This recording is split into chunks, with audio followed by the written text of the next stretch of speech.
Hello, traders. FX Pip Collector here. Today is Thursday, October 24th, and I'm going to be analyzing the Aussie US dollar, starting on the monthly, working my way all the way down to the 1 hour time frame for the full top-down analysis.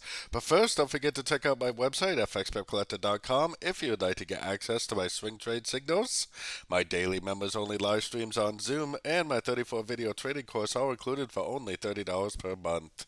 So anyways, on the Aussie dollar, definitely a very, very, very weak month for the Aussie so far. I mean, definitely looking at it right now, you would for sure think that this would go down, probably retest all these lows before it actually does make a move up. I'm honestly still not really ruling out the possibility that this is a bear trap and it just keeps on going up from here, but right now, it is definitely down, and the trend is down, so we are looking for sorts on shorter time frames. Going down to the weekly time frame, now we are getting to the point where we are about to break structure. Now, you would think that this would now be going down for like 5 waves down, probably looking something like this, which I do think is probably the most likely scenario. But like I said, I'm definitely still not ruling out the possibility that when we do get that break of structure, maybe it just keeps on trending up. I definitely do not want to rule that out as a possibility. And luckily, if it does break structure on our roadmap timeframes, if we do get that break of structure to the upside, we'll be looking for longs. And while we're looking for longs, we'll expect to see something like this, which would be a crescent to the move down. But while we're looking for longs, if instead it just keeps on going up and up and up and up, that really is not going to create an issue for us, that's for sure. But right now, the trend is down. And if the trend is down on my roadmap time frames, I'm definitely doing nothing on the shorter time frames but looking for shorts. So just like I don't really care if it just keeps going up when it breaks up, right now I don't really care if it just keeps on going down because I'll just keep on enjoying this trend and looking for shorts every single chance it gives me.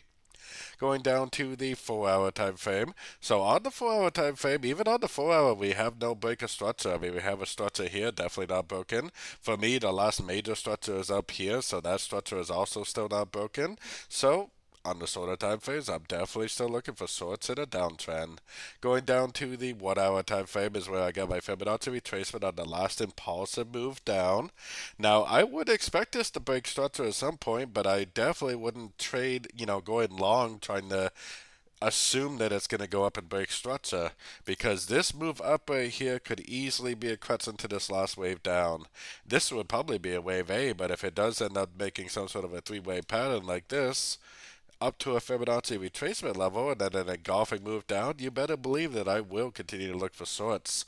I personally am still only looking for shorts until I get that break of structure, and if that break of structure never happens and it just keeps on making three-way pullbacks and more continuation patterns to the downside, then that's fine by me. If it breaks structure to the upside and we'll start looking for logs, we'll expect to see either a wave B or a wave 2 to the upside. But if it just keeps on trending up, like I showed you on the higher time frames, that's also not going to be a problem for me. So either way, don't forget to join my free Discord channel, which is linked down here in the corner. And as always, thank you and happy trading.